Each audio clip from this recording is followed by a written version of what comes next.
Praise God. ದೇವರು ನಮ್ಮನ್ನು ಆಶೀರ್ವದಿಸಲಿ. ಯೇಸು ಕ್ರಿಸ್ತನ ಹೆಸರಲ್ಲಿ ನಮಗೆ ಶುಭಾಶಯಗಳು. ದೇವರ ನಾಮಕ್ಕೆ ಮಹಿಮೆ ಉಂಟಾಗಲಿ. ನಮ್ಮ ಇಂದಿನ ಸಂದೇಶದ ಶೀರ್ಷಿಕೆ, ದೇವರನ್ನು ಪ್ರೀತಿಸುವುದು ನಿಮ್ಮ ಅಗತ್ಯ. ಒಮ್ಮೆ ಯಾರೋ ಒಬ್ಬರು ಯೇಸುವನ್ನು ಅತ್ಯಂತ ದೊಡ್ಡ ಆಜ್ಞೆ ಯಾವುದು ಎಂದು ಕೇಳಿದಾಗ ಅವರು ಅದಕ್ಕೆ ಹೀಗೆ ಉತ್ತರಿಸಿದನು. ಮತ್ತಾಯ 22:37-38. ನೀನು ನಿನ್ನ ದೇವರಾದ ಕರ್ತನನ್ನು ನಿನ್ನ ಪೂರ್ಣ ಹೃದಯದಿಂದಲೂ, ನಿನ್ನ ಪೂರ್ಣ ಮನಸ್ಸಿನಿಂದಲೂ, ನಿನ್ನ ಪೂರ್ಣ ಶಕ್ತಿಯಿಂದಲೂ ಪ್ರೀತಿಸಬೇಕು. ನಾವು ದೇವರನ್ನು ನಮ್ಮ ಪೂರ್ಣ ಹೃದಯ, ಮನಸ್ಸು ಮತ್ತು ಶಕ್ತಿಯಿಂದ ಪ್ರೀತಿಸುವ ಬಗ್ಗೆ ನಿಜವಾಗಿಯೂ ಯೋಚಿಸಿದಾಗ ಅದು ಅಗಾಧವೆನಿಸಬಹುದು. ದೇವರು ನಮ್ಮನ್ನು ಪ್ರೀತಿಸುವಂತೆ ಏಕೆ ಕೇಳುತ್ತಾನೆ ಎಂಬುದನ್ನು ನಾವು ಅರ್ಥ ಮಾಡಿಕೊಳ್ಳಬೇಕು. ಆಗ ಮಾತ್ರ ನಮಗೆ ದೇವರನ್ನು ಪೂರ್ಣ ಹೃದಯದಿಂದ ಮತ್ತು ಪೂರ್ಣ ಮನಸ್ಸಿನಿಂದ ಮತ್ತು ಪೂರ್ಣ ಶಕ್ತಿಯಿಂದ ಪ್ರೀತಿಸಬಹುದು. ನಮ್ಮ ದೇಹವು ಕಾರ್ಯನಿರ್ವಹಿಸಲು ಒಟ್ಟಿಗೆ ಕೆಲಸ ಮಾಡುವ ಅನೇಕ ಭಾಗಗಳನ್ನು ನಾವು ಹೊಂದಿರುವಂತೆಯೇ ನಮ್ಮಲ್ಲಿ ಕಾರ್ಯನಿರ್ವಹಿಸಲು ಆಧ್ಯಾತ್ಮಿಕ ಭಾಗವು ಹೊಂದಿದೆ. ಅದನ್ನು ದೇವರು ಮಾತ್ರ ತುಂಬಬಲ್ಲನು. ಈ ಆಧ್ಯಾತ್ಮಿಕ ಭಾಗ, ಈ ಆಧ್ಯಾತ್ಮಿಕ ಶೂನ್ಯತೆ ತುಂಬದೆ ನಾವು ಮನುಷ್ಯರಾಗಿ ಸರಿಯಾಗಿ ಕಾರ್ಯನಿರ್ವಹಿಸಲು ಸಾಧ್ಯವಿಲ್ಲ. ನಮ್ಮಲ್ಲಿರುವ ಈ ಆಧ್ಯಾತ್ಮಿಕ ಭಾಗ, ಈ ಶೂನ್ಯತೆ ನಮ್ಮ ಕಣ್ಣುಗಳಿಂದ ನೋಡಬಹುದಾದ ವಿಷಯವಲ್ಲ, ಆದರೆ ನಾವು ಅದನ್ನು ಅನುಭವಿಸಬಹುದು. ಅದನ್ನು ಕಂಡುಹಿಡಿಯಲು ವೈದ್ಯಕೀಯ ವಿಜ್ಞಾನವು ನಮಗೆ ಸಹಾಯ ಮಾಡಲು ಸಾಧ್ಯವಿಲ್ಲ. ನಿಮಗೆ ಹೀಗೆ ಅನಿಸಬಹುದು, ನಿಮ್ಮ ಸುತ್ತಲೂ ಜನರಿದ್ದರು, ನೀವು ಇನ್ನು ಒಂಟಿತನ ಅನುಭವಿಸುತ್ತೀರಿ. ನಿಮಗೆ ಒಳ್ಳೆಯ ಶಿಕ್ಷಣ, ಒಳ್ಳೆಯ ಕೆಲಸ, ಒಳ್ಳೆಯ ಹಣ, ಒಳ್ಳೆಯ ಕುಟುಂಬ ಇದೆ, ಆದರೆ ನಿಮಗೆ ಏನೋ ಕೊರತೆ ಇದೆ ಎಂದು ಅನಿಸುತ್ತದೆ. ಇನ್ನು ನೀವು ಸಂತೋಷವಾಗಿಲ್ಲ. ಜನರು ಏಕೆ ಯಾವುದರಿಂದಲೂ ಸಂಪೂರ್ಣವಾಗಿ ಸಂತೋಷವಾಗಿಲ್ಲ ಎಂದು ನಿಮಗೆ ತಿಳಿದಿರಬೇಕು. ನೀವು ಹಂಗೆ ಇರಬಹುದು, ನಿಮಗೆ ಈಗ ಏನೇನೋ ಕೊರತೆ ಇರಬಹುದು. ಅದಕ್ಕೆ ನೀವು ತಿಳ್ಕೊಳ್ತೀರಾ, ಆ ಕೊರತೆ ಎಲ್ಲ ನನ್ನಲ್ಲಿ ಫುಲ್ಫಿಲ್ ಆಗಿದ್ರೆ ನನಗೂ ಸಂತೋಷವಾಗುತ್ತೆ ಅಂತ. ಅದು ಎಲ್ಲ ನಿಮಗೆ ಸಿಕ್ಕಿದ್ರೂ ನಿಮಗೆ ಸಂತೋಷವಾಗುವುದಿಲ್ಲ, ಅದೇ ಸತ್ಯ. ಸೊ ಯಾರೇ ಆದರೂ, ನೀವು ಎಲ್ಲೇ ಹೋಗಿದ್ರು, ಸಾಹುಕಾರರ ಹತ್ರ ಹೋಗಿರಿ. ಅಲ್ಲಾಂದರೆ ನೀವು ನೋಡ್ತೀರಾ ತುಂಬ ಸಾಹುಕಾರರು, ಅವರಿಗೆಲ್ಲ ಇದೆ, ಅವರೆಷ್ಟು ಭಾಗ್ಯವಂತರು ಎಂದು ನೀವು ತಿಳ್ಕೊಳ್ಳುತ್ತೀರಿ. ಆದರೂ ಅವರಿಗೂ ಸಂತೋಷ ಇರುವುದಿಲ್ಲ. ಈ ಲೋಕದಲ್ಲಿ ಯಾರು ಹುಟ್ಟಿದಾರೋ ಅವರಿಗೆ ಯಾರಿಗೂ ಸಂತೋಷ ಇರುವುದಿಲ್ಲ. ಏಕೆಂದರೆ ಅವರಲ್ಲಿ ಇರುವ ಈ ಆತ್ಮೀಯ ಭಾಗದಿಂದ ಅದು ಪೂರ್ಣಗೊಳಿಸಬೇಕು, ನಾವು ಅದು ತುಂಬಬೇಕು. ಹಲ್ಲೆಲೂಯಾ. ಆದರೆ ಮಾತ್ರ ನಮಗೇನಿಲ್ಲದಿದ್ರೂ ನಮಗೆ ಸಂತೋಷವಾಗಿ ಜೀವನ ಮಾಡಬಹುದು. ಹಲ್ಲೆಲೂಯಾ. ದೇವರು ನಮ್ಮನ್ನು ಆತನೊಂದಿಗೆ ಸಂಬಂಧಕ್ಕಾಗಿ ಸೃಷ್ಟಿಸಿದ್ದಾನೆ ಎಂದು ನಾವು ಅರ್ಥ ಮಾಡ್ಕೋಬೇಕು. ಆತನೊಂದಿಗೆ ಒಬ್ಬರಿಗೆ ಸಂಬಂಧ ಇಲ್ಲದಿದ್ದರೆ ಅವರಿಗೆ ಯಾವತ್ತು ಏನೇ ಸಿಕ್ಕಿದರೂ, ನೀವು ಈ ಲೋಕದಿಂದ ಏನೇ ಪಡೆದರೂ ನಿಮಗೆ ಸಂತೋಷವಾಗಿರಕ ಆಗಲ್ಲ. ದೇವರ ಜೊತೆಗೆ ನಮಗೆ ಒಳ್ಳೆ ಸಂಬಂಧ ಇರಬೇಕು. ಈ ಸಂಬಂಧವಿಲ್ಲದೆ ನಾವು ಅಪೂರ್ಣರು ಮತ್ತು ಕಷ್ಟಗಳಿಂದ ತುಂಬಿರುತ್ತೇವೆ. ಈ ವಿಶ್ವದಲ್ಲಿ ಇರುವ ಎಲ್ಲ ಮಾನವರಲ್ಲಿಯೂ ಈ ಶೂನ್ಯತೆ ಇದೆ. ಬರೀ ಕ್ರಿಶ್ಚಿಯನ್ನರಲ್ಲಿ ಮಾತ್ರ ಅಲ್ಲ, ಈ ಲೋಕದಲ್ಲಿರುವ ಎಲ್ಲರಲ್ಲೂ ಈ ಶೂನ್ಯತೆ ಇದೆ. ಅದನ್ನು ದೇವರು ಮಾತ್ರ ತುಂಬಬಲ್ಲನು. ಪ್ರಸಂಗಿ 3:11 ಬರೆದಿದೆ, ಮನುಷ್ಯರ ಹೃದಯದಲ್ಲಿ ಅನಂತ ಕಾಲದ ಯೋಚನೆಯನ್ನು ಇಟ್ಟಿದ್ದಾನೆ. ಸರ್ವಶಕ್ತ ದೇವರೊಂದಿಗಿನ ಆತ್ಮೀಯ ಸಂಬಂಧವನ್ನು ನಮ್ಮನ್ನು ಪರಿವರ್ತಿಸುತ್ತದೆ.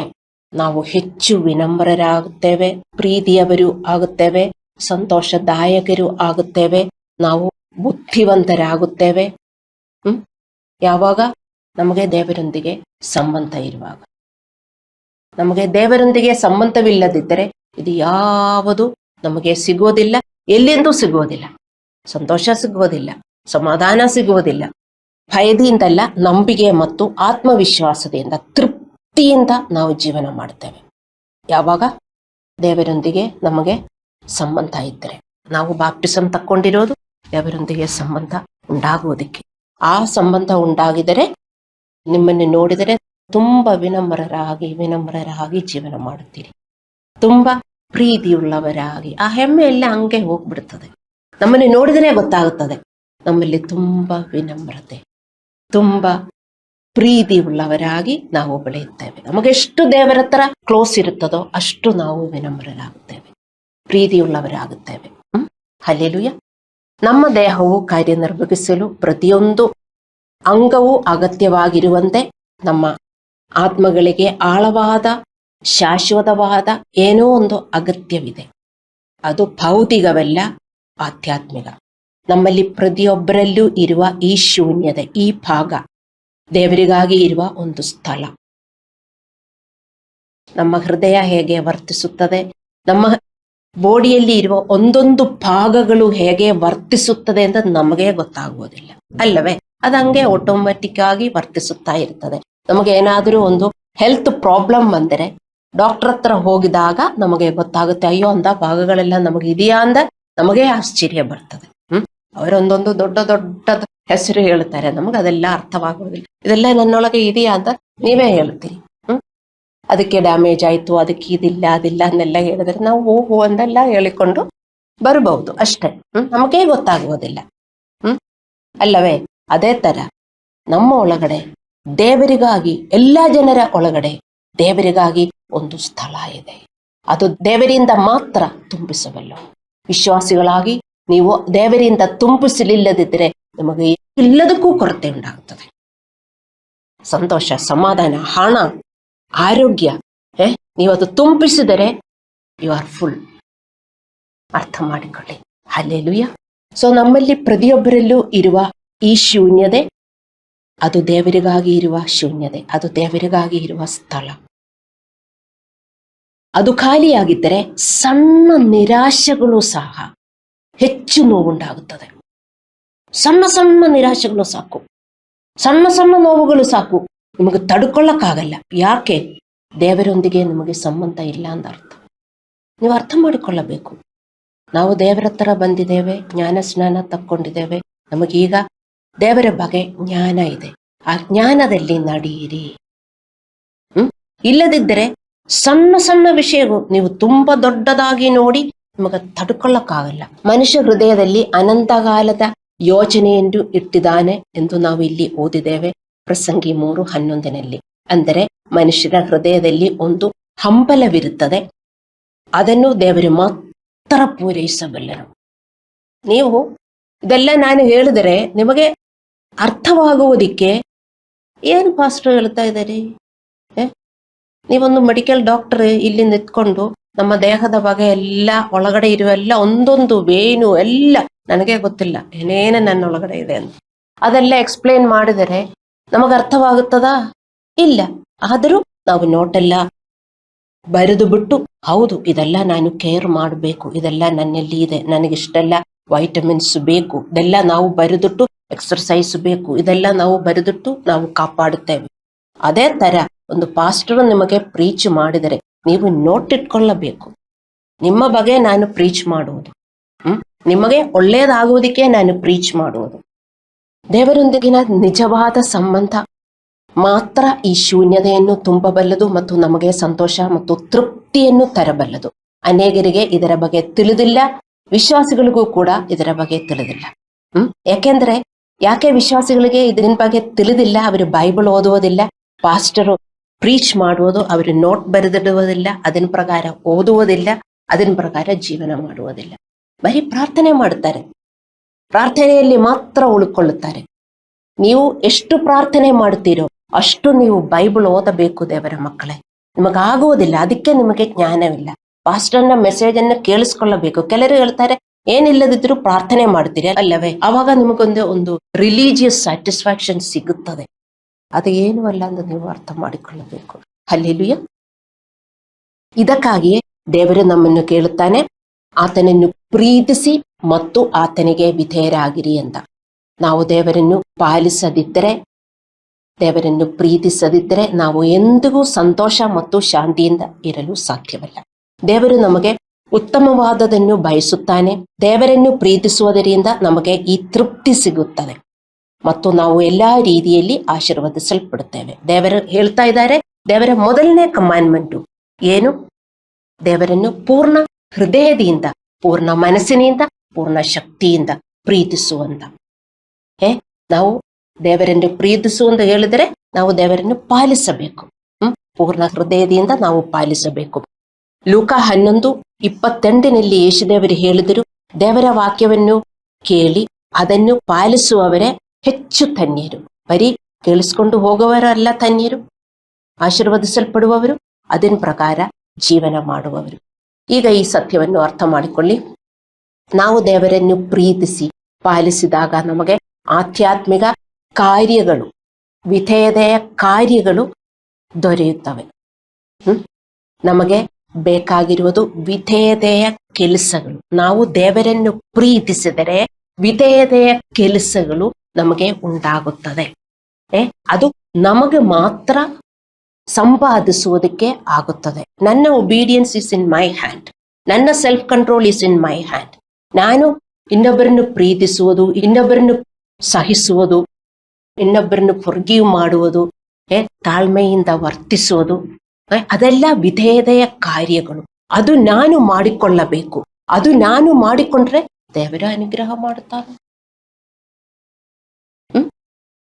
ಅದಕ್ಕೆ ನಾನು ಹೇಳಿರುವುದು, ನಮಗೆ ಬೇಕಾಗಿರುವುದು ವಿಧೇಯತೆಯ ಕೆಲಸಗಳು.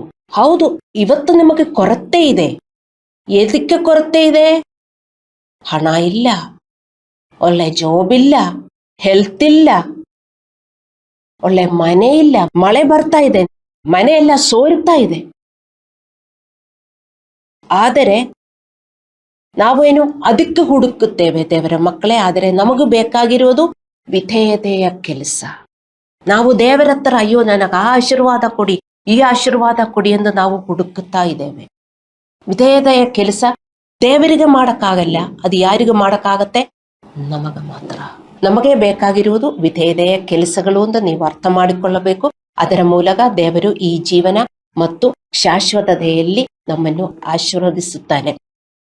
ಯಾಕೋಬನು 1:25, ಗಲಾತ್ಯದವರಿಗೆ 6:9 ಮತ್ತು ಪ್ರಕಟಣೆ 14:13. ನಾವು ಕೃತಿಗಳಿಂದಲ್ಲ ಮತ್ತು ಕೃಪೆಯಿಂದ ರಕ್ಷಿಸಲ್ಪಟ್ಟಿದ್ದೇವೆ. ಆದರೆ ನಮ್ಮ ವಿಧೇಯತೆಯಿಂದ ಮಾತ್ರ ನಾವು ಆಶೀರ್ವದಿಸಲ್ಪಡುತ್ತೇವೆ. ಅರ್ಥವಾಯ್ತಾ? We are not saved by our works, but we are blessed by our works. ನಾವು ಯಾರೂ ಅಲ್ಲ, ದೇವರು ನಮ್ಮನ್ನು ಕರೆದು ಪಾಪಗಳೆಲ್ಲ ಕ್ಷಮಿಸಿ ನಮಗೊಂದು ಹೊಸ ಜೀವನ ಕೊಟ್ಟಿದ್ದಾರೆ. ಅದು ನಮಗೆ ಹೊಸ ಜೀವನ ಯೇಸುವಲ್ಲಿ ದೇವರು ಕೊಟ್ಟಿದ್ದಾರೆ. ಅವರ ಮಕ್ಕಳಾಗಿ ಅವರು ಅಕ್ಸೆಪ್ಟ್ ಮಾಡಿದ್ದಾರೆ. ಈಗ ಅವರು ನಮ್ಮ ತಂದೆ. ಅದಕ್ಕೆ ನಾವೇನು ಒಳ್ಳೆಯದು ಮಾಡಲಿಲ್ಲ. ಆದರೆ ಈಗ ನಮಗೆ ಆಶೀರ್ವಾದ ಬೇಕಂದ್ರೆ ನಾವು ಪಾಲಿಸಬೇಕು. ಹಲ್ಲೆಲೂಯ. ಆದರೆ ಆಶೀರ್ವಾದ ಗೆಲ್ಲಿಸಲು ದೇವರಿಗೆ ವಿಧೇಯರಾಗಬಾರದು. ನಾವು ಯಾರನ್ನಾದರೂ ಸಂಬಂಧದ ಕಾರಣದಿಂದಾಗಿ ಪ್ರೀತಿಸುತ್ತೇವೆ. Why you are loving a person is a lovable person. ಅದಕ್ಕೆ ಅಲ್ಲವೇ? ಆದ್ದರಿಂದ ಅವರಿಂದ ನಾವು ಏನಾದರೂ ಪಡೆಯುವುದಕ್ಕ ನಾವೊಬ್ಬರನ್ನು ಪ್ರೀತಿಸುವುದು. ನಿಮಗೆ ಒಂದು ಒಳ್ಳೆ ಸ್ನೇಹಿತ ಇದ್ದಾರೆ, ಅವರನ್ನು ಯಾಕೆ ನೀವು ಪ್ರೀತಿಸುತ್ತೀರಿ? You can love that person. That is the reason. You want something from that person. That is the reason. All your friends, you are expecting something from your friends or whoever. ಇಲ್ಲ ಅಲ್ಲವೇ? ಒಳ್ಳೆ ಸಂಬಂಧ. ಅದೇ ತರ ನಮಗೊಂದು ಸಂಬಂಧ ಉಂಟಾಗಬೇಕು. ಯಾವ ಸಂಬಂಧ? ಪ್ರೀತಿಯ ಸಂಬಂಧ. ತಂದೆಯನ್ನು ಪ್ರೀತಿಸುವ ಮಕ್ಕಳಂತೆ ನಮಗೆ ಸಂಬಂಧ ಇರಬೇಕು. ಆವಾಗ ನಾವು ತಂದೆ ಹೇಳುವುದೆಲ್ಲ ನಾವು ಪಾಲಿಸುತ್ತೇವೆ. ನಾವು ದೇವರನ್ನು ಪ್ರೀತಿಸುವುದರಿಂದ ಆತನಿಗೆ ವಿಧೇಯರಾಗಬೇಕು. ನಮ್ಮಲ್ಲಿ ವಿಧೇಯತೆಯ ಕಾರ್ಯಗಳನ್ನು ನಾವು ಕೊಂಡಿರಬೇಕು. ದೇವರು ನಮ್ಮೆಲ್ಲರನ್ನು ಪ್ರೀತಿಸುವಂತೆ ಕೇಳಿಕೊಂಡರೆ ಅವನು ಅದು ನಿರ್ದಿಷ್ಟವಾಗಿ ಹೇಳಿದನು, ನಮ್ಮ ಹೃದಯ, ಮನಸ್ಸು ಮತ್ತು ಶಕ್ತಿಯಿಂದ ಪ್ರೀತಿಸಬೇಕು ಅಂತ. ಅಲ್ಲವೇ? ನೀವು ನನ್ನನ್ನು ಪ್ರೀತಿಸಿ ಅಂತ ಹಾಗೆ ಹೇಳಿ ಬಿಡಲಿಲ್ಲ. ಯೇಸುದೇವರು ಏನು ಹೇಳಿದರು? ನಿನ್ನ ಪೂರ್ಣ ಹೃದಯದಿಂದ, ಮನಸ್ಸಿನಿಂದ ಮತ್ತು ಶಕ್ತಿಯಿಂದ ಪ್ರೀತಿಸಬೇಕು. ಅಂದರೆ ನಾವು ದೇವರನ್ನು ಪಾಲಿಸುವುದು ಈ 3 ಭಾಗಗಳಿಂದ. ಹೃದಯದಿಂದ ನಾವು ದೇವರನ್ನು ಪಾಲಿಸಬೇಕು, ಮನಸ್ಸಿನಿಂದ ನಾವು ದೇವರನ್ನು ಪಾಲಿಸಬೇಕು, ನಮ್ಮ ಶಕ್ತಿಯಿಂದ ನಾವು ದೇವರನ್ನು ಪಾಲಿಸಬೇಕು. ಇದನ್ನು ನಾವು ಹಂತವಾಗಿ ಈಗ ಅರ್ಥ ಮಾಡಿಕೊಳ್ಳೋಣ.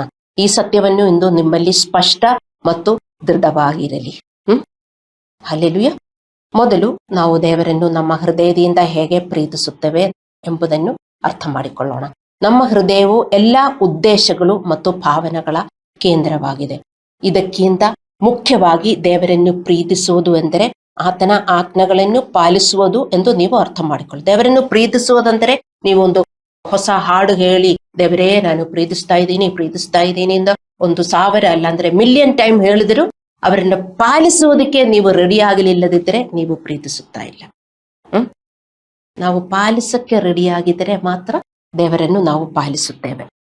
ದೇವರನ್ನು ನಮ್ಮ ಪೂರ್ಣ ಹೃದಯದಿಂದ ಪ್ರೀತಿಸುವುದು ಎಂದರೆ ನಮ್ಮ ಉದ್ದೇಶಗಳು ಮತ್ತು ಭಾವನೆಗಳೊಂದಿಗೆ ಆತನಿಗೆ ನಾವು ವಿಧೇಯರಾಗಲು ಸಿದ್ಧರಾಗಿರಬೇಕು. ನಮ್ಮ ಭಾವನೆಗಳು ಅಂದರೆ ಇಮೋಷನ್ಸ್, ಭಾವನೆಗಳು ಪಾಪಗಳು ಮತ್ತು ನಕಾರಾತ್ಮಕತೆಯಿಂದ ಎಷ್ಟು ಬಾರಿ ಪ್ರಭಾವಿತರಾಗುತ್ತೇವೆ ಎಂದು ನಾವು ಗಮನಿಸಬೇಕು ಅಲ್ಲವೇ? ನಾವು ನಮ್ಮ ಭಾವನೆಗಳಿಂದ ನಾವು ಉದ್ದೇಶಗಳಿಂದ ನಾವು ದೇವರನ್ನು ಪ್ರೀತಿಸಬೇಕು. ಅರ್ಥ ಮಾಡಿಕೊಳ್ಳಿ. Because emotions are closer than breath. That close our emotions are. ನಿಮ್ಮ ಇಮೋಷನ್ಸ್ ನಿಮಗೆ ಗೊತ್ತಿರಬೇಕು. ನಮ್ಮ ಇಮೋಷನ್ಸ್ ಚೆನ್ನಾಗಿದ್ದರೆ ನಾವು ಹ್ಯಾಪಿಯಾಗಿ ನಾವು ಜೀವನ ಮಾಡುತ್ತೇವೆ.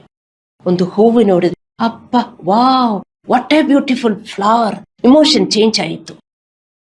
ಆದರೆ ಏನಾದರೂ ಕೆಟ್ಟದಾಗಿದ್ರೆ ನಾವು ಹತ್ತು ಕೂತ್ಕೊಳ್ತಾ ಇದ್ದೇವೆ. ಇಮೋಷನ್ಸ್ ಚೇಂಜ್ ಆಯಿತು. ಆ ಇಮೋಷನ್, ಅದೇ ನಾನು ಹೇಳುತ್ತಾ ಇರುವುದು, ಆ ಇಮೋಷನ್ ಇಂದ ನೀವು ದೇವರನ್ನು ಪಾಲಿಸಬೇಕು. ಹಲ್ಲೆಲೂಯ.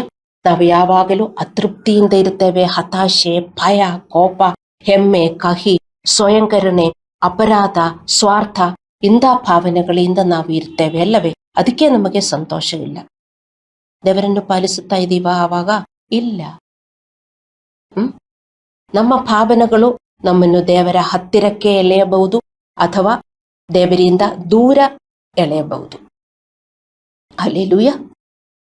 ಆದ್ದರಿಂದ ನಮ್ಮ ಭಾವನೆಗಳ ಬಗ್ಗೆ ನಾವು ಜಾಗರೂಕರಾಗಿರುವುದು, ನಾವು ಪಶ್ಚಾತ್ತಾಪ ಪಡಬೇಕು ಮತ್ತು ಪಾಪ ಮತ್ತು ನಕಾರಾತ್ಮಕ ಭಾವನೆಗಳನ್ನು ನಿರಾಕರಿಸುವುದು ಮುಖ್ಯ. ದೇವರನ್ನು ನಂಬಿ ನಮ್ಮ ಭಾವನೆಗಳು ನಾವು ಖುಷಿಯಿಂದ ಇಡಬೇಕು. ಹೌದು, ನಮಗೆ ಕಷ್ಟ ಬರ್ತದೆ, ಯಾವಾಗಲೂ ನಮಗೆ ಅಳ್ಕೊಂಡು ಜೀವನ ಮಾಡೋಕ್ಕಾಗತ್ತಾ? ನಮಗೇ ಕಟ್ಟದಾಗುತ್ತದೆ. ದೇವರು ಒಂದೊಂದು ಮಾಡಿರುವುದಕ್ಕೂ ನಮಗಾಗಿರುವುದಕ್ಕೂ ಒಂದು ಉದ್ದೇಶ ಇದೆ. ದೇವರು ನಮ್ಮನ್ನು ಕಷ್ಟ ಕೊಡುವವರಲ್ಲ ಅಂತ ನಾವು ಅರ್ಥ ಮಾಡಿಕೊಳ್ಳಬೇಕು. ನಾವೇನು ಕಷ್ಟದಲ್ಲಿ ಹೋಗಬೇಕು ಅಂತ ದೇವರು ನಮಗೆ ಕಷ್ಟ ಕೊಡ್ತಾರ? ಇಲ್ಲ. ಅದಕ್ಕೆ ದೇವರಿಗೆ ಹೇಳಿದರು, ನನ್ನನ್ನು ಪ್ರೀತಿಸಿ ಪಾಲಿಸಿ, ನಿಮಗೆ ಒಳ್ಳೆಯದಾಗುತ್ತದೆ, ಇಲ್ಲದಿದ್ದರೆ ನಿಮಗೆ ಕೆಟ್ಟದಾಗುತ್ತದೆ. ಇದೇ ದೇವರಿಗೆ ಹೇಳುವುದು. ವಿಶ್ವಾಸಿಗಳ ತರ ಹೇಳಿದ್ರು ಗಮನಿಸುವುದೇ ಇಲ್ಲ. ಮತ್ತೆ ಏನಾದರೂ ಕೆಟ್ಟದಾಗಿದರೆ ಅಯ್ಯೋ ಯಾಕೆ ಹಿಂಗಾಯಿತು, ಮತ್ತೆ ಅಳುವುದೇ. ನೋಡಿ, ನಮ್ಮ ಭಾವನೆಯಿಂದ ನಮಗೆ ಖುಷಿಯಾಗಿ ಇರಕ್ಕಾಗಲ್ಲ. ದುಃಖದಲ್ಲೇ ನಾವು ಇರಬೇಕು. ಯಾಕೆ? ನಾವು ದೇವರನ್ನು ಪಾಲಿಸ್ತಾ ಇಲ್ಲ ಅಂತ ಅರ್ಥ ಮಾಡಿಕೊಳ್ಳಬೇಕು. ಹಲ್ಲೆಲೂಯ. ಸೊ ನಾವು ದೇವರನ್ನು ನಂಬಿ ವಾಕ್ಯದ ಪ್ರಕಾರ ನಾವು ಭಾವನೆಗಳನ್ನು ಹೊಂದಿರಬೇಕು. ಇದು ಕಷ್ಟ ಅಂತ ನಿಮಗೆ ಎಂದಿಗೂ ಹೇಳಕ್ಕಾಗಲ್ಲ. ದೇವರನ್ನು ಪ್ರೀತಿಸುವ ಹೃದಯ ಇದ್ದರೆ ದೇವರಿಗೆ ಹೇಳುವುದು ಯಾವುದು ಕಷ್ಟ ಅಂತ ಯಾರಿಗೂ ಹೇಳಕ್ಕಾಗಲ್ಲ. ಸೊ ಇನ್ನು ದೇವರನ್ನು ಹೃದಯದಿಂದ ಪ್ರೀತಿಸುವುದೇ ಎಂದರೆ ಉದ್ದೇಶದಿಂದಲೂ ನಾವು ಅವರನ್ನು ಪ್ರೀತಿಸಬೇಕು. ನಮ್ಮ ಹೃದಯದಲ್ಲಿ ಉದ್ದೇಶ ಇದೆ, ಭಾವನೆ ಇದೆ. ಉದ್ದೇಶ ಅಂದ್ರೆ ಇಂಟೆನ್ಷನ್ಸ್. ನಮಗೆ ತುಂಬಾ ಇಂಟೆನ್ಷನ್ಸ್ ಇದೆ. ನೀವು ಇಲ್ಲಿಂದ ನಿಮ್ಮ ಇಂಟೆನ್ಷನ್ ಏನು? ಇಲ್ಲಿ ಸಭೆ ಮುಗಿಸ್ಬಿಟ್ಟು ಮನೆ ಹೋಗ್ಬೇಕು, ನನಗೆ ಅಡುಗೆ ಮಾಡಬೇಕು, ಅಲ್ಲಾಂದ್ರೆ ಅಲ್ಲಿ ಹೋಗ್ಬೇಕು. ಅದು ನಿಮ್ಮ ಉದ್ದೇಶ.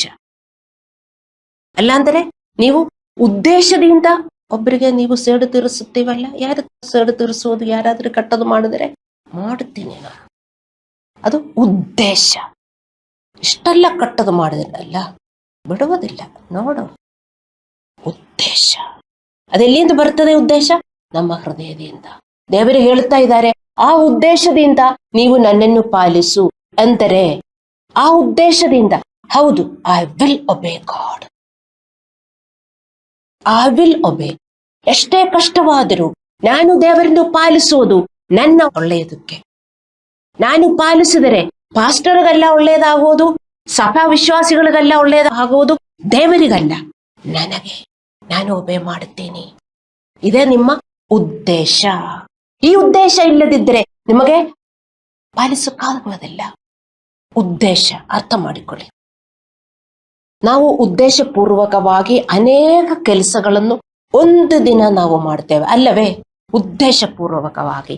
ಅದೇ ರೀತಿ ದೇವರನ್ನು ಉದ್ದೇಶಪೂರ್ವಕವಾಗಿ ನೀವು ಪಾಲಿಸಲು ಆಯ್ಕೆ ಮಾಡಿಕೊಳ್ಳಬೇಕು. ಏನೇ ಬಂದ್ರು, ಇವತ್ತು ನಾನೇನು ತಪ್ಪಿಸುವುದಿಲ್ಲ. ಏನೇ ಬಂದ್ರು ನಾನು ಸೆಲ್ಫ್ ಕಂಟ್ರೋಲ್ ಮಾಡ್ತೀನಿ, ದೇವರಿಗೆ ನಾನು ಪಾಲಿಸುತ್ತೇನೆ. ಯಾವಾಗ ಉದ್ದೇಶಪೂರ್ವಕವಾಗಿ ನೀವಿರಬೇಕು? ಡೈಲಿ. ನಾವು ಡೈಲಿ ಜೀವನ ಮಾಡ್ತಾ ಇದ್ದೇವೆ ಅಲ್ಲವೇ? ಒಂದೊಂದು ದಿನ ಹಂಗೆ ಕಳೀತಾ ಇರ್ತದೆ. ಅರ್ಥ ಮಾಡಿಕೊಳ್ಳಿ, it is a loss for you. ಅದಕ್ಕೆ ರೆಡೀಮ್ ಯುವರ್ ಟೈಮ್ ಅನ್ನ ಬೈಬಲಲ್ಲಿ ಬರೆದಿದೆ. ಸಮಯ ಕಳೆಯೋದಕ್ಕೆ ನಮಗಿಲ್ಲ. ಉದ್ದೇಶಪೂರ್ವಕವಾಗಿ ದೇವರೇ ಇವತ್ತೇನೇ ಬಂದ್ರು, ಬೆಳಗ್ಗೆಯಿಂದ ರಾತ್ರಿ ತನಕ ಏನೇ ಬಂದ್ರು ನಾನು ಸಂತೋಷವಾಗಿರಬೇಕು, ಸಮಾಧಾನದಲ್ಲಿ ಇರಬೇಕು, ನಾನು ಪ್ರೀತಿಯಲ್ಲಿ ಇರಬೇಕು. ಯಾರಾದರೂ ನನಗೆ ಕೆಟ್ಟದು ಮಾಡಿದ್ರು ಅವರನ್ನು ನಾನು ಸಹಿಸಬೇಕು, ಕ್ಷಮಿಸಬೇಕು. ನನಗೆ ಶಕ್ತಿ ಕೊಡಿ.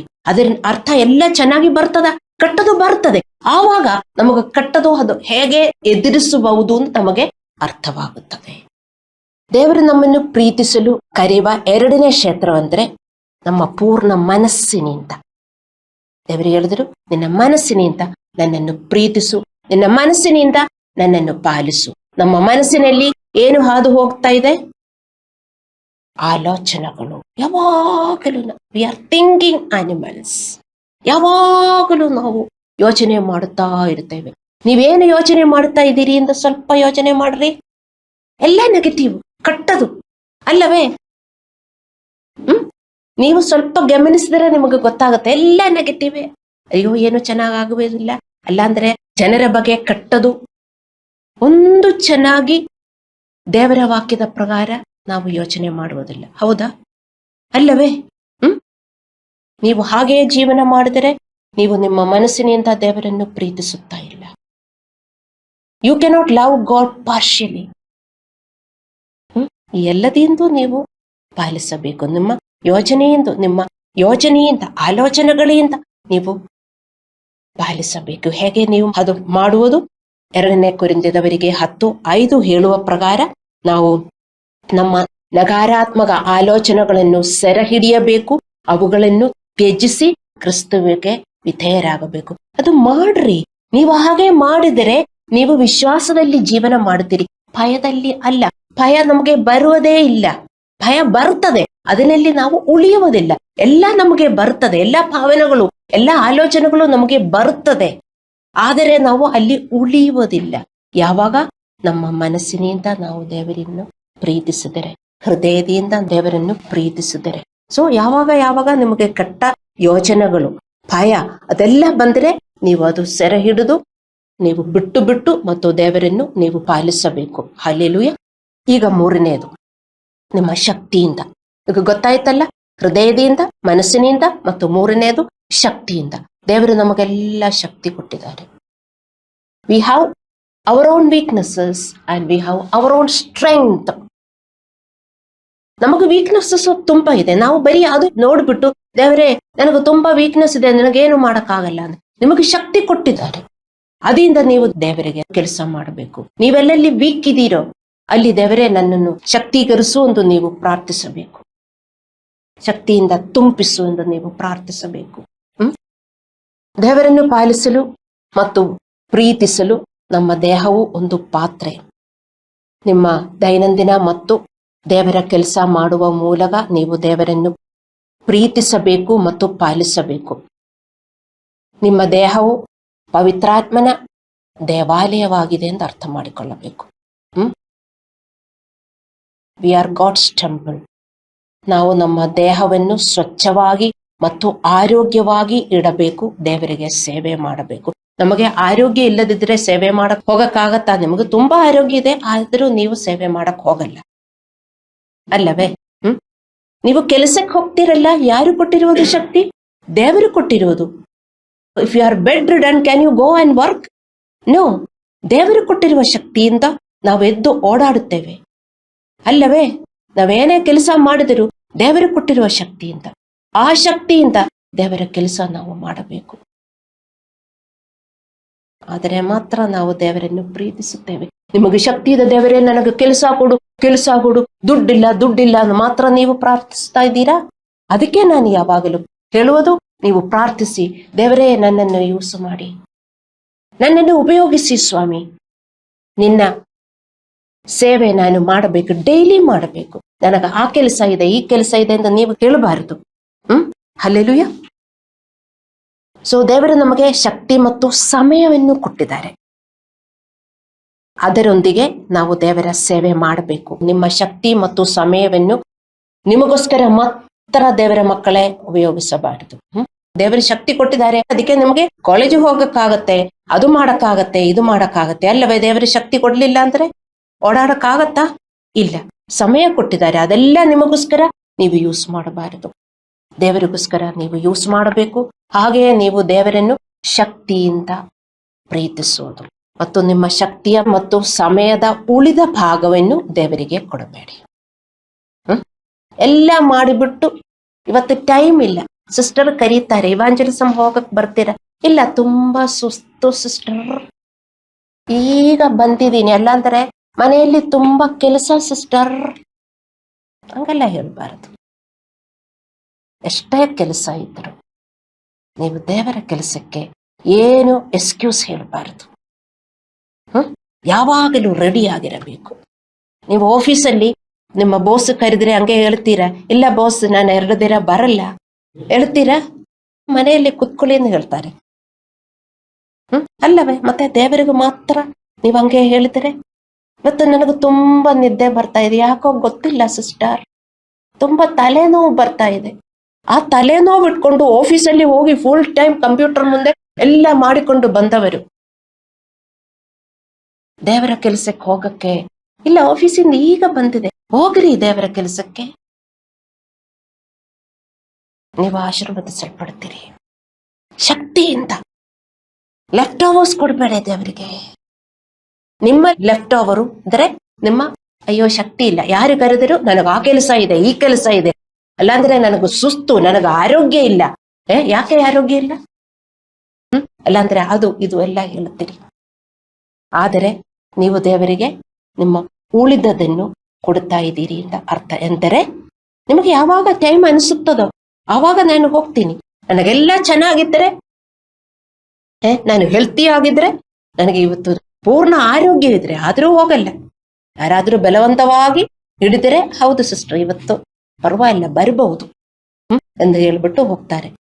ನಿಮ್ಮ ಕ್ಯಾರೆಕ್ಟರ್ ಹೀಗೆ ಇದ್ದರೆ ಅರ್ಥ ಮಾಡಿಕೊಳ್ಳಿ, ನೀವು ದೇವರನ್ನು ಶಕ್ತಿಯಿಂದ ಪ್ರೀತಿಸುತ್ತಾ ಇಲ್ಲ. ದೇವರೆಲ್ಲ ಕೊಡಬೇಕು, ದೇವರೆಲ್ಲ ಕೊಡ್ತಾ ಇರಬೇಕು. ದೇವರನ್ನು ಪ್ರೀತಿಸಿ ಪಾಲಿಸಕ್ಕಾಗಲ್ಲ. ಹಲ್ಲೆಲೂಯಾ. ಯಾರಿಗೋಸ್ಕರ? ನಮಗೋಸ್ಕರ. ನಿಮ್ಮ ಶಕ್ತಿಯಿಂದ ದೇವರನ್ನು ಪ್ರೀತಿಸುವುದು ಅಂದರೆ ನಿಮ್ಮ ಸೌಕರ್ಯ ವಲಯದಲ್ಲಿ ದೇವರಿಗೆ ಸೇವೆ ಸಲ್ಲಿಸುವುದು ಅಲ್ಲ. ಅಂದರೆ in your comfort zone don't do God's work. Yesterday I went, today rest. ಆಫೀಸಲ್ಲಿ ಈಗ ರೆಸ್ಟೇ ಇಲ್ಲ, ಸಂಡೇನೂ ಅವರಿಗೆ ರಜಾ ಕೊಡಲ್ಲ, ಆದರೂ ಹೋಗಿ ಕೆಲಸ ಮಾಡ್ತಾರೆ. ಸಂಡೇ ಹಾಫ್ ಡೇ ಸಿಸ್ಟರ್, ಹೆಂಗೋ ಚರ್ಚಲ್ಲಿ ಬಂದು ಹೋಗಬಹುದು. ಕೆಲವರು ಹೇಳ್ತಾರೆ, ಅಲ್ಲಾಂದ್ರೆ ಅದಕ್ಕೂ ಬಿಡಲ್ಲ, ಸಂಡೇನೂ ಕೆಲಸ, ರೆಡಿ ಇದ್ದಾರೆ, ದುಡ್ಡು ಬೇಕಲ್ಲ. ಆದರೆ ದೇವರ ಕೆಲಸಕ್ಕೆ ಟೈಮೇ ಇಲ್ಲ. ದೇವರ ಮಕ್ಕಳೇ, ನಾವು ದೇವರು ನಮಗೆ ಕೊಟ್ಟಿರುವ ಶಕ್ತಿ ಮತ್ತು ಸಮಯದಿಂದ ನಾವು ದೇವರನ್ನು ಪಾಲಿಸುತ್ತಾ ಇಲ್ಲ. ಅದಕ್ಕೆ ನಿಮಗ ಆರೋಗ್ಯ ಒಳ್ಳೆಯದಾಗಿರುವುದಿಲ್ಲ. ನಿಮಗೆ ಕೊಟ್ಟಿರುವ ಶಕ್ತಿಯಿಂದ ದೇವರನ್ನು ಸೇವೆ ಮಾಡುತ್ತಾ ಇಲ್ಲ, ಆದರೆ ನಿಮಗೆ ಆರೋಗ್ಯ ಇರುವುದಿಲ್ಲ. ನೀವು ದೇವರ ಸೇವೆ ಮಾಡಿದರೆ ನಿಮಗೆ ಯಾವಾಗಲೂ ನೀವು ಆರೋಗ್ಯದಲ್ಲೇ ಇರುತ್ತೀರಿ, ಅರ್ಥ ಮಾಡಿಕೊಳ್ಳಿ. ಸೊ ನಿಮ್ಮ ಶಕ್ತಿಯಿಂದ ದೇವರನ್ನು ಪ್ರೀತಿಸುವುದು ಅಂದರೆ ನಿಮ್ಮ ಸೌಕರ್ಯ ವಲಯದಲ್ಲಿ ಆತನಿಗೆ ಸೇವೆ ಸಲ್ಲಿಸುವುದಲ್ಲ. Don't do God service in your comfort zone. ಎಲ್ಲ ಸರಿಯಾಗಿದರೆ ನಾನು ಬರ್ತೀನಿ ಅಂತ ಯಾವತ್ತೂ ಹೇಳಬಾರದು. ನೀವು ದಣಿದಿದ್ರು ಅಥವಾ ಅಸ್ವಸ್ಥರಾಗಿದ್ದರೂ ದೇವರ ಸೇವೆ ಮಾಡುವುದನ್ನು ಮುಂದುವರಿಸಬೇಕು. ಪರೀಕ್ಷೆಗಳ ಮೂಲಕ ನೀವು ನಂಬಿಕಸ್ಥರಾಗಿರಬೇಕು. ಇದೆಲ್ಲ ನಾವು ದೇವರನ್ನು ಶಕ್ತಿಯಿಂದ ಪ್ರೀತಿಸುವುದು. ರೋಮಪುರದವರಿಗೆ 12:1 ನಾವು ಓದುತ್ತೇವೆ, ನೀವು ನಿಮ್ಮ ನಿಮ್ಮ ದೇಹಗಳನ್ನು ದೇವರಿಗೆ ಮೀಸಲಾಗಿಯೂ ಮೆಚ್ಚುಗೆಯಾಗಿಯೂ ಇರುವ ಸಜೀವ ಯತ್ನಗಳಾಗಿ ಅರ್ಪಿಸಿರಿ ಅಂತ. ದೇವರಿಗೆ ಯತ್ನಗಳು ಬೇಕು, ತ್ಯಾಗ, ಸ್ಯಾಕ್ರಿಫೈಸಸ್. ಕಂಫರ್ಟ್ ಝೋನ್ ಅಲ್ಲ, ಸ್ಯಾಕ್ರಿಫೈಸಸ್. ಹೌದು, ನನಗೆ ತುಂಬಾ ಸುಸ್ತು. ನೀವು ನೋಡಿದ್ರೆ ನಾನು ಒಂದಿನ ಆದರೂ ರಜಾ ತಕ್ಕೊಂಡಿರೋದು? ತುಂಬಾ ಜನರಿಗೆ ನನ್ನನ್ನು ತುಂಬಾ ವರ್ಷದಿಂದ ಗೊತ್ತಿದೆ. ಒಂದು ಸಂಡೇ ಆದರೂ ನಾನಿಲ್ಲ ಇನ್ನೊಬ್ರಿಗೂ ಕೊಟ್ಟಿದ್ದೀನ? ಯಾಕೆ? ನನಗೂ ಸುಸ್ತ ಆಗಲ್ವಾ? ನನಗೆ ನಿದ್ದೆ ಬರುವುದಿಲ್ಲ? ನನಗೂ ರೋಗ ಬರುವುದಿಲ್ಲ? ಅರ್ಥ ಮಾಡಿಕೊಳ್ಳಿ. ಒಂದು ಪಾಸ್ಟರು ನಿಮಗೆ ಎಕ್ಸಾಂಪಲ್. ಅವರ ತರ ಜೀವನ ಮಾಡುವುದಕ್ಕೆ ನೀವಾದರೆ, ಒಂದು ತಲೆನೋವಾದರೆ ಚರ್ಚ್ಗೆ ಹಾಜರೇ ಅಲ್ಲ. ಅಂದವರು ತಲೆನೋವಾಗಿದ್ರೆ ದೇವರ ಕೆಲಸಕ್ಕೆ ಹೋಗ್ತಾರ? ಅರ್ಥ ಮಾಡಿಕೊಳ್ಳಿ. ನಾವು ಸ್ಯಾಕ್ರಿಫೈಸ್ ಮಾಡಬೇಕು, ದೇವರಿಗೆ ಸ್ಯಾಕ್ರಿಫೈಸಸ್ ಕೊಡಬೇಕು. ಕಂಫರ್ಟ್ ಝೋನಿಂದ ಅಲ್ಲ ನೀವು ಸೇವೆ ಮಾಡುವುದು. ಅಲ್ಲಾಂದರೆ ದೇವರನ್ನು ಪಾಲಿಸುವುದು ನಮಗಾಗುವುದಿಲ್ಲ, ಅನಿಸುವುದಿಲ್ಲ. ಇನ್ನೊಬ್ಬರನ್ನು ಪ್ರೀತಿಸೋದಕ್ಕೆ ಬರುವುದಿಲ್ಲ. ಅಂದ್ರೆ ಅವರು ಅಷ್ಟು ಕಟ್ಟವರು. ನಾವು ಅನಿಸ್ತೇವೆ ನಾವು ಕಟ್ಟವರು, ಆದ್ರೆ ನಮ್ಮ ಕಣ್ಣಲ್ಲಿ ಅವರು ತುಂಬಾ ಕಟ್ಟವರು. ಆದರೂ ನಾವು ಸ್ಯಾಕ್ರಿಫೈಸ್ನಿಂದ ನಾವು ಅವರನ್ನು ಪ್ರೀತಿಸಬೇಕು. ಸ್ಯಾಕ್ರಿಫೈಸ್ ಆಗಲ್ಲ. ದೇವರಿಗೆ ಹೇಳಿದರಲ್ಲ, ದೇವರಿಗೆ ಬೇಕಾಗಿರುವುದು ಯಜ್ಞ. ನಾನು ಯಜ್ಞ ಕೊಡ್ಬೇಕಲ್ಲ. ನೀವೆಷ್ಟು ಯಜ್ಞ ಕೊಡ್ತಾ ಇದ್ದೀರಿ? ಇಲ್ಲ, ದೇವರಿಂದೆಲ್ಲ ನನಗೆ ಕೊಡಿ ಕೊಡಿ ಕೊಡಿ ಕೊಡಿ ಕೊಡಿ ಹಂಗೆ ಕೊಡ್ತಾ ಇರಿ ದೇವರೇ ಅಂತ ಹೇಳ್ತೀರಿ. ಒಂದು ಯಜ್ಞ ನೀವು ಕೊಡ್ತೀರಾ? ದೇವರ ಮಕ್ಕಳೇ, ಅರ್ಥ ಮಾಡಿಕೊಳ್ಳಿ. ನಾವು ದೇವರಿಗೆ ಯಜ್ಞ ಕೊಡಬೇಕು. ಕಂಫರ್ಟ್ ಝೋನ್ ಅಲ್ಲಿ ಮಾತ್ರ ನೀವು ಜೀವನ ಮಾಡಿದರೆ ಎಷ್ಟು ವರ್ಷ ಹಿಂಗೆ ಜೀವನ ಮಾಡುತ್ತೀರಿ? ಹಲ್ಲೆಲೂಯ. ದೇವರಿಗೆ ನಮ್ಮ ವಿಧೇಯತೆ, ತ್ಯಾಗದ ವಿಧೇಯತೆ ಕೆಲವೊಮ್ಮೆ ನಮಗೆ ಹಾಗೆ ಅನಿಸುವುದಿಲ್ಲ. ಆದರೆ ನಾವು ನಮ್ಮನ್ನು ಒತ್ತಾಯಿಸಬೇಕು. We have to force ourselves ಅಂಟು. ಆದರೆ ನಾವು ನಮ್ಮ ಸಮಯ ಶಕ್ತಿಯಲ್ಲಿ ಉಳಿದದನ್ನು, ದೇವರ ಮಕ್ಕಳೇ, ಉಳಿದದನ್ನು ಮಾತ್ರ ಇನ್ನು ಕ್ರೈಸ್ವೇ ಚರ್ಚ್ನವರು ನೀಡಬಾರದು ದೇವರಿಗೆ. ನಾನು ಹೇಳ್ತಾ ಇದ್ದೀನಿ, ಕೈ ಮುಗಿದು ನಾನು ಹೇಳ್ತಾ ಇದ್ದೀನಿ. ಅಂದರೆ ನೀವು ಆಫೀಸ್ ಹೋಗ್ತೀರಿ, ನಿಮ್ಮ ಕೆಲಸಗಳೆಲ್ಲ ಮಾಡ್ತೀರಿ, ಟೈಮ್ ಇಲ್ಲ. ಅಲ್ಲಾಂದ್ರೆ ಸುಸ್ತು ಮಲಗ್ತೀರಿ. ಪ್ರಾರ್ಥನೆಗೆ ಟೈಮ್ ಇಲ್ಲ, ಸೇವೆ ಮಾಡಕ್ ಟೈಮ್ ಇಲ್ಲ, ಫೆಲೋಶಿಪ್ ಮಾಡಕ್ಕೆ ಟೈಮ್ ಇಲ್ಲ. ಪ್ಲೀಸ್, ನಾನು ಕೈ ಮುಗಿದು ನಿಮ್ಮ ಒಬ್ಬೊಬ್ಬರಿಗೂ ನಾನು ಬೇಡಿಕೊಳ್ಳುತ್ತಾ ಇದ್ದೀನಿ, ನೀವು ಹಾಗೆಯೇ ಜೀವನ ಮಾಡಬಾರದು. ದೇವರಿಗೆ ತ್ಯಾಗ ಮಾಡುವವರಾಗಿ ಕ್ರೈಸ್ವೇ ಚರ್ಚಿನವರೇ ನೀವು ಜೀವನ ಮಾಡ್ರಿ. ಮತ್ತೆ ನನಗೆ ಅದಿಲ್ಲ ಇದಿಲ್ಲ, ಎಲ್ಲದಕ್ಕೂ ಕೊರತೆ, ಎಲ್ಲದಕ್ಕೂ ಕೊರತೆ. ಕೊರತೆ ಬಿಟ್ಟು ಏನು ಬರ್ತದೆ ಹೇಳಿ? ದೇವರು ತುಂಬಿಸಬೇಕಂದ್ರೆ ನೀವು ತ್ಯಾಗದಲ್ಲೇ ನೀವು ಜೀವನ ಮಾಡಬೇಕು. ದೇವರಿಗೆ ತ್ಯಾಗ ಕೊಡಬೇಕು. ಹಲ್ಲೆಲೂಯ. ಆದರೆ ನಾವು ನಮ್ಮ ಸಮಯ ಮತ್ತು ಶಕ್ತಿಯಲ್ಲಿ ಉಳಿದದನ್ನು ನೀಡಿದರೆ ಅದು ಇಸ್ರಾಯೇಲ್ಯರಂತೆ ಕುರುಡಾದದನ್ನು, ಕುಂಡಾದದನ್ನು, ರೋಗವುಳ್ಳದನ್ನು ದೇವರ ಬೆಲಿಗಾಗಿ ಅರ್ಪಿಸದಂತೆ. ಮಲಾಖಿ 1:6-7. ಮತ್ತೆ ಹಿಂಗೆ ನೀವು ಹೇಳಬಾರದು, ನನಗೆ ಇಂದು ಪ್ರಾರ್ಥನೆ ಮಾಡುವುದಕ್ಕೆ ಅನಿಸ್ತಾ ಇಲ್ಲ ಎಂದಿಗೂ ಹೇಳಬಾರದು. ಕೆಲವೊಮ್ಮೆ ನಮಗೆ ಪ್ರಾರ್ಥನೆ ಮಾಡಕ್ಕೆ ಬರುವುದಿಲ್ಲ, ಅನಿಸುವುದಿಲ್ಲ. ಆದರೂ ನೀವು ಪ್ರಾರ್ಥನೆ ಮಾಡಬೇಕು. ಅಥವಾ ನನಗೆ ಪ್ರಾರ್ಥಿಸಲು, ಬೈಬಲ್ ಅಧ್ಯಯನ ಮಾಡಲು, ಫೆಲೋಶಿಪ್ ಮಾಡಲು ಮತ್ತು ಚರ್ಚ್ ಸಭೆಗಳಿಗೆ ಹಾಜರಾಗಲು ಸಮಯವಿಲ್ಲ ಎಂದು ಎಂದಿಗೂ ನೀವು ಹೇಳಬಾರದು. ನಿಮ್ಮನ್ನು ಒತ್ತಾಯಿಸಿ ನೀವು ಇದನ್ನೆಲ್ಲ ಮಾಡಿದರೆ ನಿಮಗೆ ಒಳ್ಳೆಯದಾಗುತ್ತೆ. ಇಲ್ಲದಿದ್ದರೆ ಏನಾಗುತ್ತದೆ? ನಾವೇನು ಹೇಳ್ತಾ ಇರುವುದು? ದೇವರನ್ನು ಪ್ರೀತಿಸುವುದು.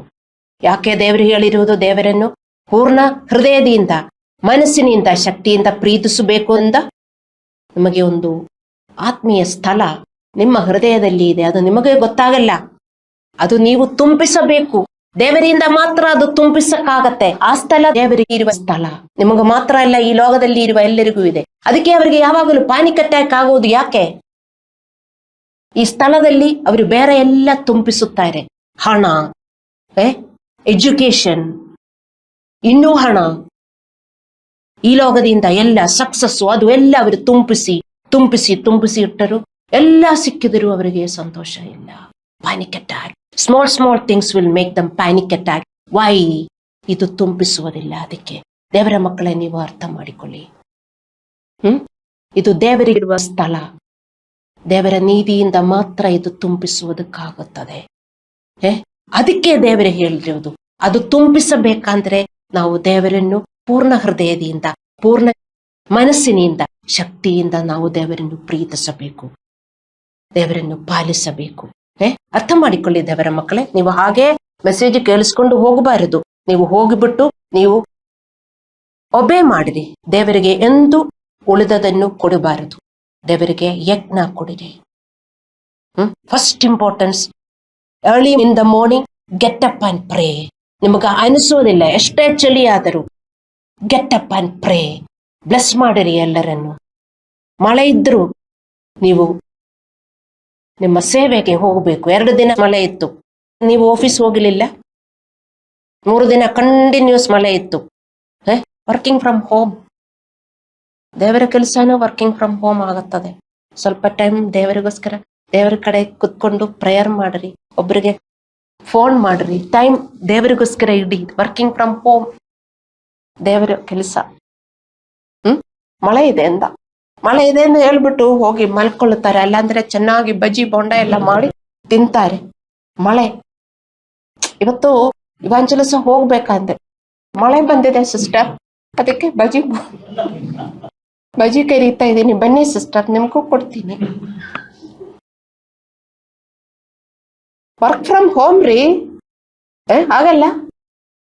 2 ಗಂಟೆ ದೇವರಿಗೋಸ್ಕರ ನೀವು ಟೈಮ್ ತೆಗೆದ್ಬಿಟ್ಟು ಪ್ರಾರ್ಥನೆ ಮಾಡಿ, ಫೆಲೋಶಿಪ್ ಮಾಡಿ, ಬೈಬಲ್ ಓದಿ, ಏನಾದ್ರೂ ಕೆಲಸ ಮಾಡಬೇಕು ದೇವರಿಗೋಸ್ಕರ. ಇದೆಲ್ಲ ಮಾಡುವುದಿಲ್ಲ ದೇವರ ಮಕ್ಕಳು. ಅರ್ಥ ಮಾಡಿಕೊಳ್ಳಿ. ದೇವರನ್ನು ಪ್ರೀತಿಸಿದರೆ ನಿಮ್ಮ ಶಕ್ತಿಯಿಂದಲೂ ನೀವು ಪ್ರೀತಿಸಬೇಕು. ಹಲ್ಲೆಲೂಯ. ನಾನೇನು ಹೇಳುವುದು, ಉಳಿದದನ್ನು ನೀವು ಕೊಡಬಾರದು. ದೇವರಿಗೆ ಯಜ್ಞ ಕೊಡ್ರಿ. ಯಜ್ಞ ಕೊಡುವುದಕ್ಕೆ ನೀವು ಕಲಿಯಿರಿ. ಮತ್ತೆ ಎಲ್ಲದಕ್ಕೂ ಕೊರತೆ ಇದೆ. ಹಣ ಇಲ್ಲ, ಜಾಬ್ ಇಲ್ಲ, ಒಳ್ಳೆ ಬಟ್ಟೆ ಇಲ್ಲ, ಎಲ್ಲ ಕೊರತೆ ಇದೆ ಎಂದು ಹೇಳಿದರೆ ಹೆಂಗಾಗತ್ತೆ ದೇವರ ಮಕ್ಕಳೇ? ಹಲ್ಲೆಲೂಯ. ಇದನ್ನೆಲ್ಲ ಮಾಡದಿದ್ರೆ ಏನಾಗುತ್ತದಂದ್ರೆ ಮಾನಸಿಕವಾಗಿ ಮತ್ತು ದೈಹಿಕವಾಗಿ ನೀವು ಬೆಳೆರುತ್ತೀರಿ. ಬಜ್ಜಿ ಬೋಂಡ ಎಲ್ಲ ತಿನ್ಕೊಂಡಿದ್ರೆ ಆವಾಗ ತಿಂದು ಸಿಸ್ಟರ್ಸ್ನೆಲ್ಲ ಕರೆದು ಕೊಟ್ಟು ನೀವು ತಿಂದ ಆದ್ಮೇಲೆ ಮಲ್ಗಕ್ಕೆ ಹೋಗುವಾಗ ನಿಮ್ಮ ಇಮೋಷನಲ್ ಪೇನ್ ಯಾರಿಗೂ ತಡೆಯಕ್ಕಾಗಲ್ಲ, ನಿಮಗೆ ಕಂಟ್ರೋಲ್ ಮಾಡಕ್ಕಾಗಲ್ಲ. ಇಮೋಷನಲ್ ಪೇನ್ ಅಲ್ಲೇ ನಿಮಗೆ ಮಲ್ಗಬೇಕಾಗುತ್ತದೆ, ನಿಮಗೆ ನಿದ್ದೆ ಬರಲ್ಲ.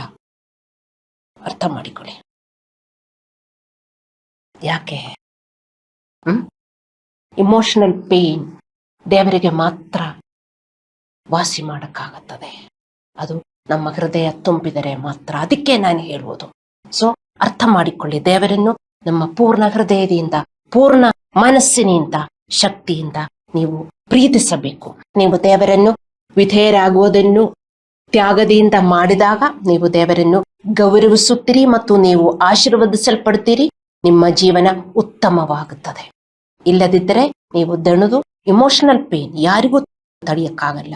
ನಿಮಗೆ ಎಷ್ಟೇ ಇದ್ರೂ ಇಮೋಷನಲ್ ಪೇನ್. ಯಾಕೆ? ದೇವರ ಹತ್ರ ಸಂಬಂಧ ಇಲ್ಲ. ಸಂಬಂಧ ಇರುವವರಿಗೆ ಇಮೋಷನಲ್ ಪೇನ್ ಬರುವುದಿಲ್ಲ.